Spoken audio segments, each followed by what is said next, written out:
Hey, welcome in. I'm Rita, and this is The Story I'm Telling Myself, a podcast about uncovering the beliefs that hold us back and rewriting them with truth, courage, and clarity. If you've ever felt like you're standing in your own way, you are not alone. Let's get into it.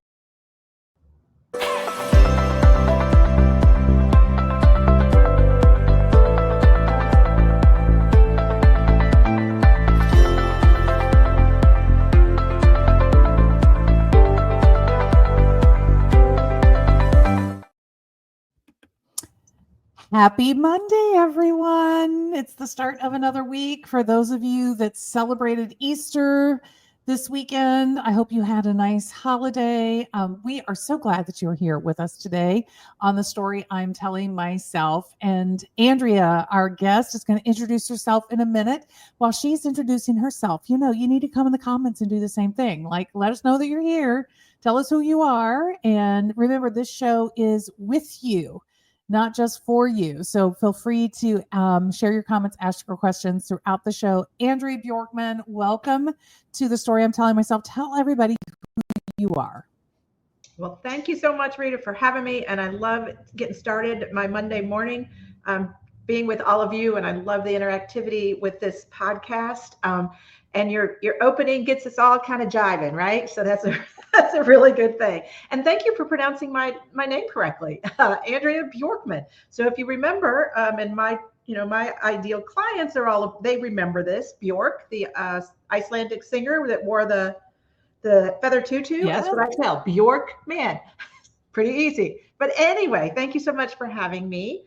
I am the CEO and co-founder of Find Your Fizz. So I hate to always say this because then you'll know exactly how old I am. So in 2018, at the age of 58, I was given an offer I could not refuse. So I left my corporate career at a Fortune 50 company as an exec. It was just an offer that I could not turn down. It was something that was unplanned, and I'm a planner, so that made it really tough. But I thought, you know what? I've done this. I've made moves in my lifetime. I've gone through a lot of transitions, both professionally and personally. I can do this. Well, it was harder than I thought. I went back into the job market. And one thing I knew is that I wasn't done yet. So I went back into the job market. I knew that ageism was an issue. Well, I lived it. It's real, and especially for women. So I kept that kind of going, but I joined a startup with a bunch of folks from all over the world that I had never even met. And then that was during COVID. And that just kind of gave me that entrepreneurial kind of bug. And Rita, I know you can relate to this as well as many of our listeners. And so then that didn't work out, learned a lot, and then started with a co-founder, an ex-colleague of mine, Find Your Fizz. And it's all about helping women 40 plus with their primarily professional life transitions. But we know that you can't separate your personal and your professional life, and you darn well shouldn't. And so I kind of hit on helping women with all of those transitions that we all have gone through or will continue to go through. I am so excited for this conversation because I think that not only, Andrea, are you speaking to women that already find themselves crossing that 40 threshold line, but you're speaking to women who are a decade in advance of that, looking ahead and thinking about what am I going to do at this next phase in my life. And it is, a lot of us are planners. It's never too early to start thinking ahead and planning. Listen, findyourfizz.com is Andrea's website. You're going to find out everything that you can about her. All the connections you need are right there on her website. But she's also giving you her email if you just want to reach out to her. Andrea@findyourfizz.com is how you can reach her. Our mutual friend Angie Redmond is in the house. Angie, thanks for joining us this morning and coming into the comments to say hello. Let's get into this, Andrea, because I know people really want to receive your guidance. So you sort of already gave us the setup here. You left your corporate career. You decided you weren't done yet. Tell us a little bit about some of the stories that were on repeat play in your head during this transition time that you were in? Well, one of the things that I didn't recognize, and honestly, I thought it was only a man thing, I didn't recognize how much of my identity was tied to my career. Mm. I'm a mom of 4 daughters. I'm a wife. I'm a sister. I'm a daughter. I'm a friend. I'm all of those things, and I didn't understand how much of my career was part of that identity. And so that was a real lesson learned, and that I talk with friends about all the time.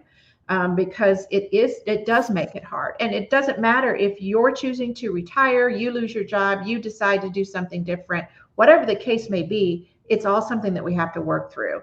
So I didn't recognize that. And as a result, I didn't expect I won't go so far as to call it depression, but I didn't expect the emotional feelings that I had. I just want to jump in and affirm what you're saying, Andrea, because you're speaking to my heart. I think I was 37 when I walked out of my corporate job, and it was a job that was not a good fit for me. And my husband said, "Look, you've been working here. You've been doing your professional career now for almost 20 years, and you've never taken a break. Just take a sabbatical." Just take a sabbatical, get Natalie into kindergarten, which was a year and a half away, and then find another job, move on from there, but just take a break. And I was like, well, I because I was feeling that mom guilt that all moms feel about working a job that's requiring 60 some hours a week and barely seeing your kid for bedtime and bath time on weekdays, and being up and out the door before they're even up and moving. And, just all those things. So I said, okay, I will do that. And I had the same exact response, Andrea. And what I realized was I was grieving. Oh, very much so. I didn't know who I was without my corporate title. Mm-hmm. And I was grieving the loss of my corporate identity. And I knew at my age that it was going to be, at my age and being the mother of a young child, it was going to paint a certain picture about me that I was going to have thrown back in my face over and over. So when I went back into the workforce, I knew it wasn't going to be like, oh, welcome back. You've been an executive. You've got so much to give. It's going to be like, well, you have to take care of your kid. Are you really committed to be right? It really felt like the death of a part of myself that I would never be able to reclaim. Right. Because I prioritized motherhood over my business persona. Yes, it's real. It's so real. And I have clients that have said this, and I have felt it myself, if you're going to retire and it's something you want to do, but then you question when somebody says, what do you do? Or when you've chosen that sabbatical, which kudos to your husband, right? That support is so, so incredible and so needed. But what are you doing? I'm taking a sabbatical. You're what? It's just something that has not happened in our generations. I believe it's happening more now, which beautiful. That's a beautiful thing. But it is a loss. It is a grief. But I will say that your comment about reclaiming, the goodness is, don't reclaim that old person. You don't need to.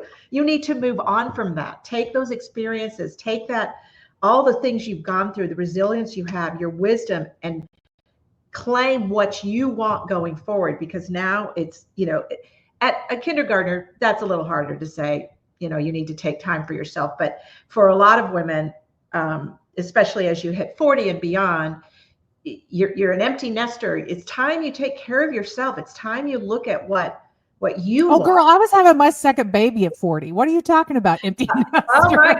Well, I was going to say, girl, when I was 37, I had my fourth baby a month shy of my 30th. So, yeah. And it's funny, two, almost three out of my four daughters are my ideal clients. Whoa, Right. that's Right. crazy. Yeah. Yeah. Well, and it's humorous to me when I see these comments from millennials that are talking about being in that age range and starting their families like they're the only people that ever do it. And I'm like, all of the women that I worked with, I mean, they were all in their mid to late 30s when they were having their first children Yeah. because we were career women Well, first, yep, right? I just didn't do it right, although I did in the long run. Took a semester out of my sophomore year in college to give birth to my oldest daughter, um, and then kind of kept going. Um, I said I was a planner, but not so much there.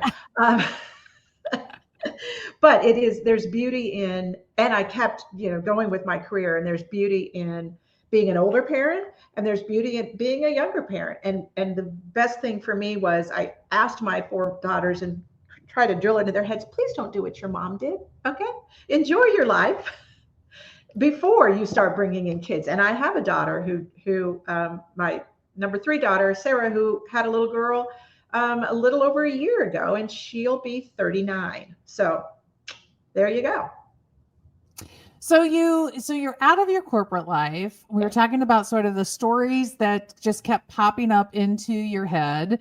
This, not knowing how to answer the question now that you get, as we so often get, which we are learning, right? We're all learning. You don't say, "What do you do?" You can ask so many more interesting, better Yes, questions than yes, "What do you do?" Don't be exactly. lazy. Don't be lazy, gals. Don't be lazy. No. Be more interesting in that. Um so is part of the story that you were telling yourself that you were not enough Yeah. without the answer to a title like Oh, that? very much so. Very much so. I wasn't good enough. I clearly wasn't successful. I discounted all of my success over 30 Wow. plus years. Um, and that was, I would say, a good 4 to 5 months after I made the decision, right? um, so that took me a good 4 to 5 months to get through. Under Now, thinking, like me, did you feel like you were quitting at some level? Like, I oh, think part of the reason I grieved is that I really, at my truest heart, I did not want to give up my corporate no, life. I right. was good with maybe I could take a break from it and get a moment's reprieve. But I think my deep grief was about the fact that I did not want to stay in the situation that I was in, but I really felt like I should have fought longer or fought Mhm. harder or something. You know what I mean? Oh yeah. Oh yeah. Um, I never I never told myself it was a wrong decision. It was the right decision. What I struggled with was how to then move forward and what did Mm. that look like, right? And I started to believe that I'm too old. I started to be an ageist about myself. Um, Ah, and that is nutty and ridiculous and wrong. And yes, it's society that kind of puts that on us. And yes, women get hit harder than men, because we're held to different standards. However, I knew better. so what were some of the ageist things that you were telling yourself about yourself? I'm too old to start over. I'm too old to try something new, even though throughout my entire, I mean, I'm an Air Force brat. My ex-husband was in the Air Force. I moved my entire life. I can handle change really well. I lived all over the country and overseas. I know what that's like, but I lost track of that I can't do something different. Um, I won't be accepted.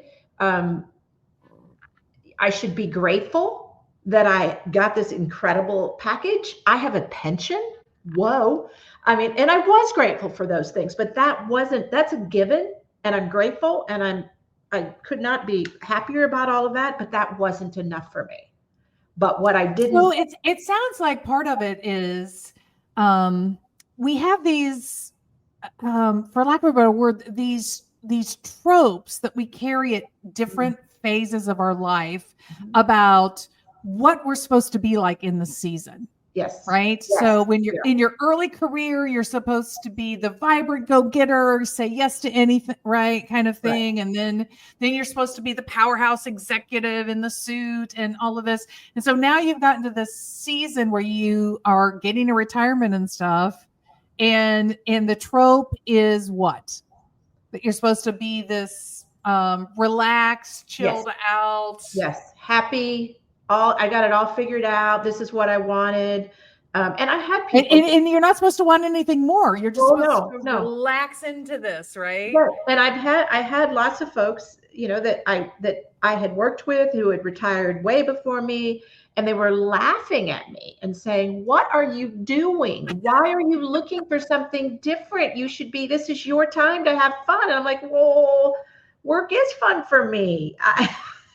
I don't want to. I'm happy you guys are happy, but don't put that on me. That's not who I am."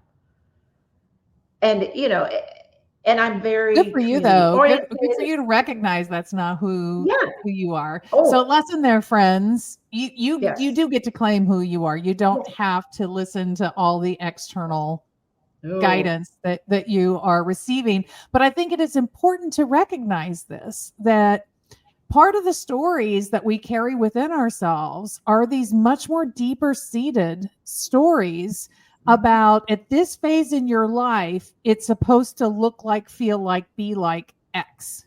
yes. And that's a story that you're telling yourself, that you're trying to fit yourself into a box. Mm. And sometimes that box doesn't fit. Mm-mm. Honestly, I don't think any box fits, right? There's nothing to me that's positive about that. That is a negative connotation. Um, I don't want to go so far as to say I was the uh, round, the square peg in the round hole, but I was. I was, because I live in this town where the company I work for, this is where they're headquartered. And so I see lots and lots and lots of these folks, and I have tons of friends that still work there. And to listen to them sometimes, it's like, oh, really? You're still working on the same things we worked on like 15 years ago? those were good conversations, because it's like, yes, I am not doing this anymore. But it was when I finally figured out that, hey, wait a minute, all the coaches and mentors and the bosses, all the people I had in my life that helped me and brought so much wisdom, their wisdom, and shared it with me, that I took on. I have what it takes. I have the wisdom. I have the experience. I have the resilience. Just go for what you want. Figure that out. You will. Each and every time I made a move in my life, whether I was a kid or an adult, and a parent moving your kids, I will tell you, is a lot harder than being the kid being moved. A lot more guilt, right? And so I had all of those.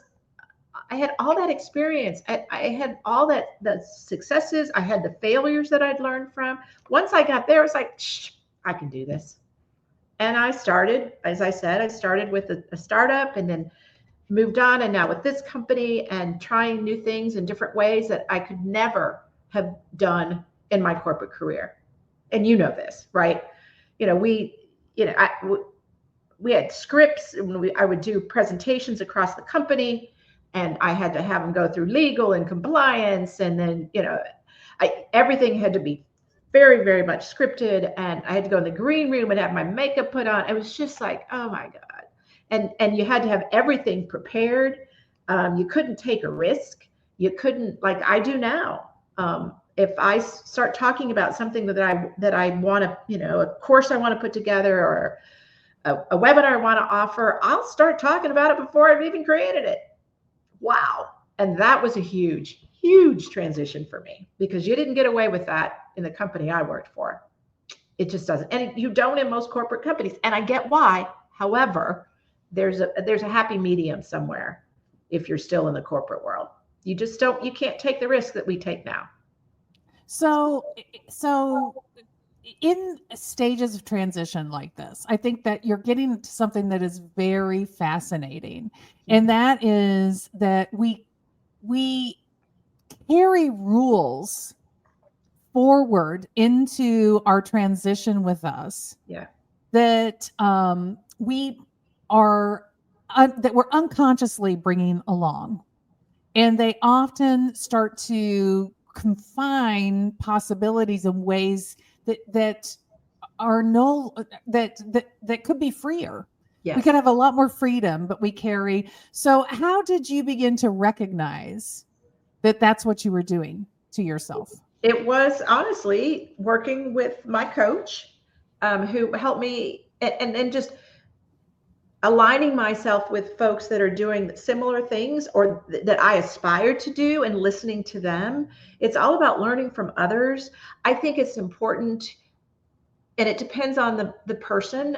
Some of my clients, most of my clients need to bring those rules in, but they need to be aware of it, and I help them do that, because otherwise, if you're one of those people like I am, like you are as a planner, and you need to kind of know what's in front of you, that could completely throw you off. If you just said, I'm just starting all over up fresh, that could be really scary.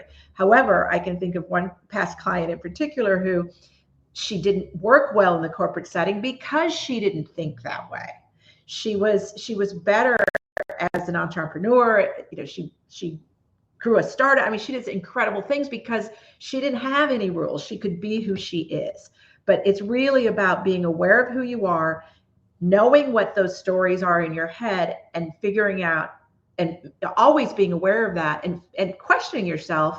Okay, am I saying no to this or doing it this way because of my old stories in my head, or does it really make sense? And it just, and getting that input.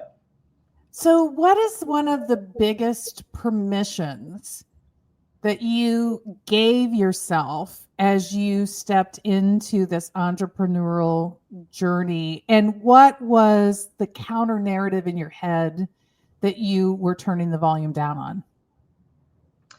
It was to take the risks, to not go out there fully prepared. Um, I'm a learner. I love to learn. I think, the best part of learning is applying what you've learned. Many times when you fail, if you apply that, that's one of your biggest lessons. So that's what I kept telling myself.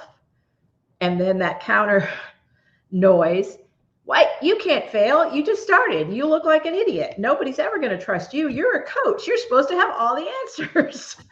Right? Oh my gosh. I feel that all the way to my bones. Like, we can intellectually know that that failure isn't a bad thing, that failure is learning, that we can recover from that. But this counter narrative that lives deep inside of our heads that says, if you fail, you flop. And it'll be public, and it'll be ugly, and you're going to look like a fool. I mean, it is, that narrative is when you're out on your own and you don't have any team around you, that one is a really tough nut to crack. Yes, yes, it is. And when you're an achiever like I am, where, I only got straight A's. If I didn't, something was wrong with me, right? I Yeah. put more pressure on myself than my parents ever did. But I remember it was probably 6 weeks after I left. I was out on the lawn across the street. We lived downtown, and I was out there with my dog at 11:30 in the morning, and a guy that used to work for me drove by. I put my head down. I saw him coming. I put my head down. The darn guy honked and waved. So I had to look up, and I was so embarrassed. And of course, he knew I'd retired. He knew I was gone, but I was so embarrassed that it's the middle of the workday, and here I am out with my dog, and I don't have a job. And then it never dawned on me till, I don't know, weeks later. Well, what are you doing out on the workday, right? But that's Right. that whole idea of something's wrong with me. I'm not who I used to be, and therefore I'm not successful. I'm not a good role model. I'm not blah blah. You name it. I was not. Well, I will say that I remember, and I chuckle at this, but when I was leaving my corporate position, I was trying to figure out because my daughter was in preschool part time, right? So she's out of the house several mornings a week. I quickly figured out that you can't even work out at the gym and get a shower before you have to get back into the pickup line at preschool. So it really was not that much time. But at the time, it felt like an enormous amount of time to have 3 hours. Like that Yeah. seemed like an Woo! enormous Yeah. amount of time to me. And so I was like, I'm going to master making bread from scratch. That's going to be what, right? Because I have to have productivity. I can show the loaves. I like Yep. the whole productivity thing. It'll be right Yep. there in front of me. Yep. And I epically failed. I do not have the patience or the interest. I just Yeah. fully do not have the interest in baking bread, and that went nowhere very fast. Unless I could add sugar to the dough to make it rise faster, just wasn't in for that long process. But it's funny because it's about the productivity. Yeah. Oh yeah. Oh yeah. And we carry a lot of narratives that Uh-huh. we don't even recognize about productivity and value. Right. Oh And yeah. and Definitely. conflating and equating the two as one. Yeah. And the vast majority of the time, we put it on ourselves. Now, we get some of it from the people that are in our lives, good, bad, or indifferent, society in general, but we are the hardest critic, right? And as sad as that is, it's to me more exciting because we can change that behavior. We can change that thinking if we choose to. So it is a journey, and so this first biggest thing was about giving yourself permission to not fall into the trope of retirement, to Right. allow yourself to play the game differently, right? Then Right. finding your space is entrepreneurship, something very different. Look, Andrea worked in a highly regulated insurance industry. Yes. So you couldn't get you in many ways you can't get further from entrepreneurship than where her corporate career was. So this was a pretty major permission and change to step into, right? So you let yourself step into entrepreneurship, give yourself permission to take more risks. Where are you today, Andrea? What are some of the new where have you evolved to in terms of some of your internal narratives that you are breaking through at this moment? Oh, I love that question. So I feel good taking risks. There's still that little feeling in the back of my head that well, I have another company with a partner where we do participatory cooking and crafting classes. And of course, in my Fizz business, we do events, right? Those kinds of things. So a lot of event stuff. So the hardest part about events for me is I'm taking the risk. I think it's a great idea. I really love what can come from it. And then nobody or very few people sign up. That one is still hard. That one's still hard to deal with. And then I think, and I had one in my other company a couple of weeks ago, and it ended up being 4 people. And it couldn't have been better. I mean, it was perfect. It was an intimate setting. We were making wreaths for spring, and it was just, everybody loved it.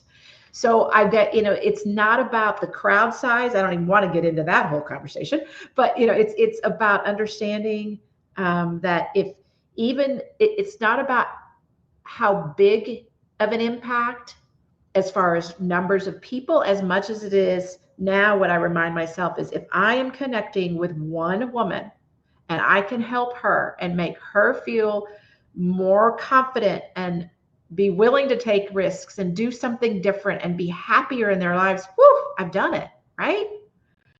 And that's a different thing. So why aren't we telling ourselves that story? Yeah. That one is enough. Yeah. One is enough. When you were sharing that, it was making me think about learning from Peter Block, who is a very important mentor in my development and growth as an organizational psychologist. And his community building method of change centers on the invitation and the fundamental shift in our thinking that whoever says yes and shows up in the room are the right people to be there. Yes. Yeah. And trusting, just really putting our trust in that idea that big, small, no matter what, but whoever is in the room are the right people to be in the room, and the right things can happen because the right people are in the room. And everything else is just noise that you have to let go of. Yeah. And it is very antithetical to what most of us learn in corporations, right? Where where we mandate, we dictate, we forcibly put you in situations, all of those things. I never did any of those things, Rita.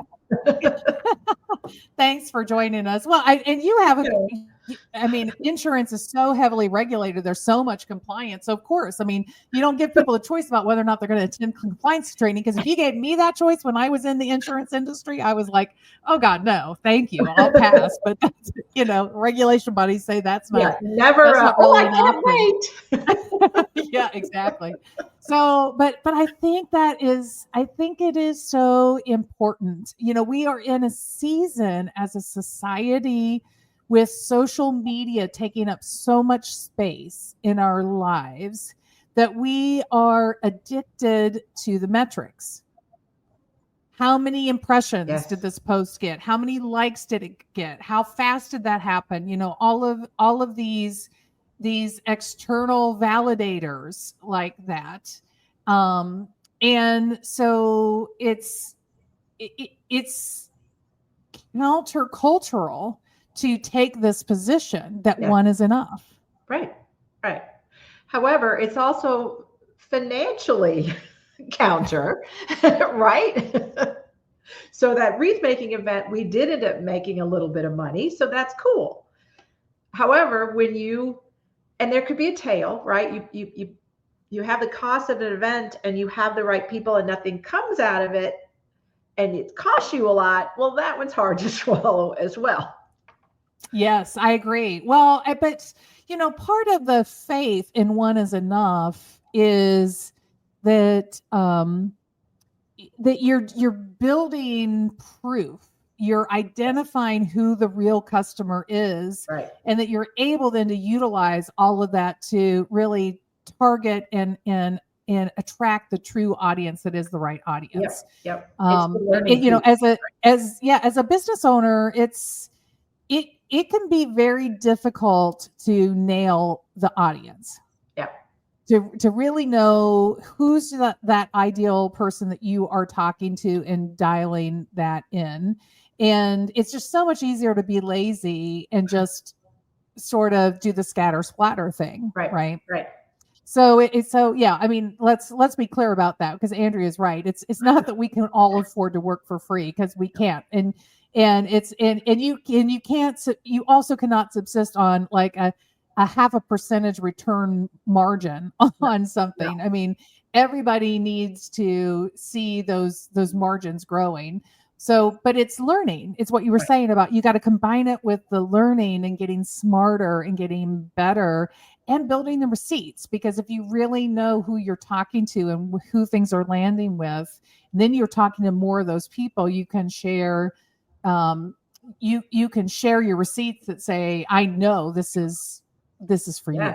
Yeah. And I will say, in the major customer research projects that I was involved in my corporate world, there was more of that scatter splat than this is easier, to your point, because we're working with smaller groups and can have those one-on-one, even all the focus groups I was a part of, not the same, right? This is, and as exciting and it was to learn all of those things, this is one-on-one. These are one-on-one conversations that are amazing, not only from a learning standpoint, but also it just fills your heart when you're helping someone.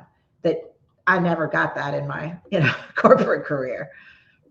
So it's worth it, I guess, is what I'm saying. So for people that are in the second chapter of their lives, right? Right. In that transition, 40 and over, women especially, what final thoughts do you want to share with them about recognizing some of the self-limiting stories and what the potential replacement is that they can offer themselves? Well, they first need to recognize those stories, because that will help them identify if they are like you were in your corporate career. If you realize, although it took your husband to help you, right? So that's a beautiful thing, because many times we don't do things on our own. Most people don't do things on their own. They need to Right. either really be hurting, which we don't want, but that's what it takes for a lot of folks. We got to be in real pain before we make the move. Or we have folks in our lives, whether they're family members or coaches, mentors, whatever the case may be, that can help you see things in a different way. So be open to that. Don't wait. I have one client who was physically ill before she finally decided she needed to get out, right? And that's not where we want to be. But so be open, be aware, um, be willing to look at your life in a different way. Identify, a lot of times people don't get into careers because of their passions or their values. They get into careers for different reasons altogether. And maybe you don't know what those things are, your values, your passions, your dreams. Start thinking that way. Just by doing that, just take little steps. By doing that, you're not saying you're quitting your job. That's not what you're doing at all. But and it could be whatever those things are. There could be a different job in your same company or a different company. It doesn't say you're going to corporate, but at least you can find that fit that we've been talking about that's so important. You've got to take the time to do that. It can really open your eyes. Give yourself credit for the experiences that you have and help understand these experiences, these skills. If you identify something that you really are passionate about, what I take my clients through is helping them see what other things are out there, how your skills and experiences can match with that. Maybe these are the things you need to do. It's to get more developed in a certain area. It's a lot of the things that I used to do, in my corporate career, is helping people find that right fit, and then developing them in order to get them to where they wanted to be. But so it's not all that different. If you're already in corporate, just apply it to yourself and yourself only, and don't let all of those corporate rules cloud your thinking, because those rules are there for a reason, and they're not always just for you, that individual. They've got to be there for as a company as a whole. So look at those. You're not starting something brand new. You're just looking at it from a different viewpoint, which is yours, and you deserve to do that. I just want to add a couple of things to what Andrea is saying, that from my experience.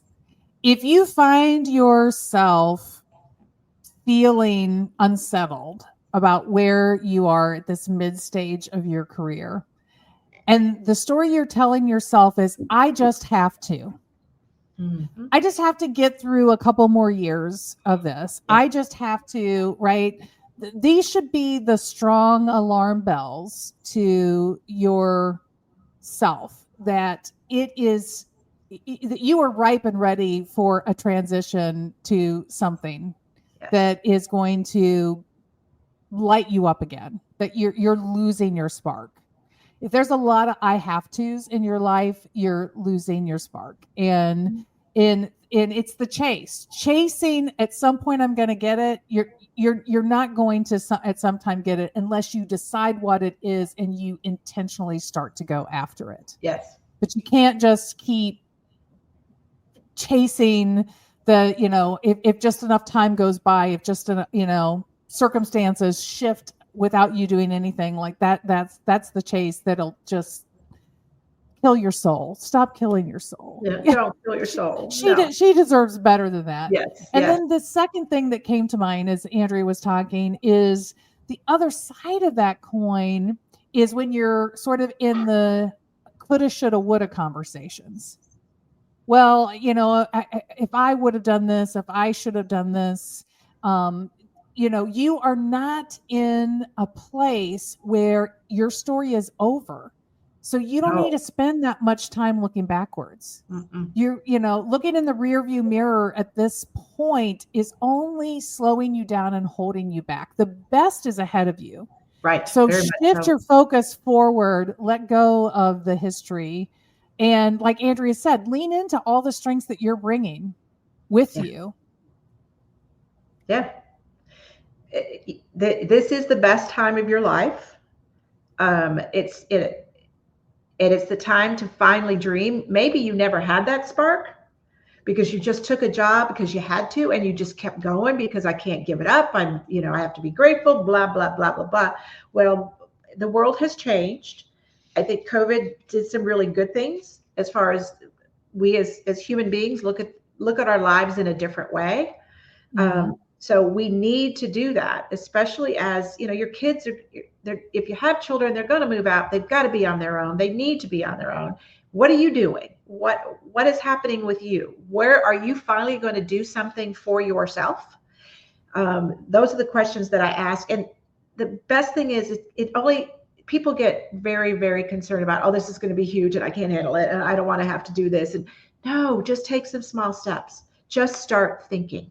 And maybe you think about something that you are passionate about. You can't leave your corporate career right now from a financial standpoint, but you could do a little side hustle, right? And see, there's so many different ways of looking at it. And maybe it's what I see a lot with my corporate gals, I'll call them. They want to get out of leadership, not into leadership. I'm done taking care of other people. And so, and that's okay. In some companies, that's really very much frowned upon. Well, too bad. What's right for you?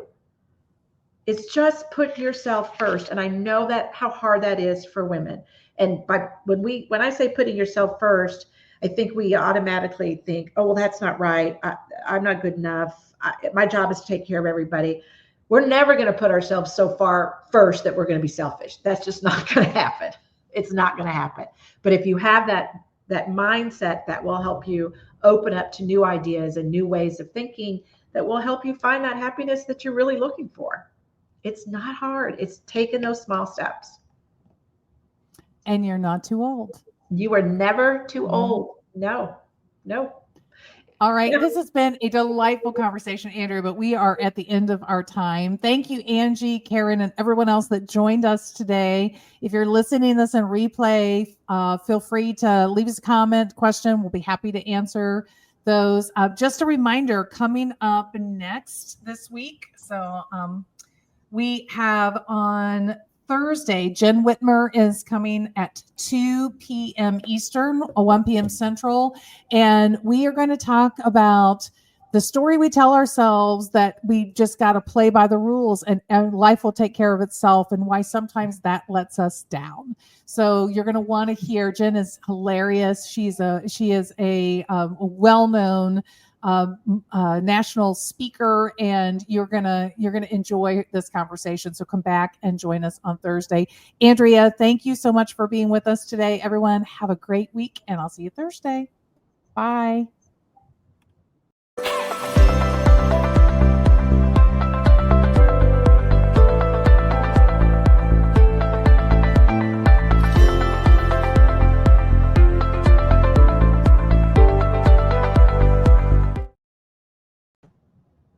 Thank you for joining us on The Story I'm Telling Myself. If you loved this episode, would you do us a big favor to help us reach a bigger audience? Simply subscribe to The Story I'm Telling Myself podcast and rate this episode and share it with a friend. Thank you for listening.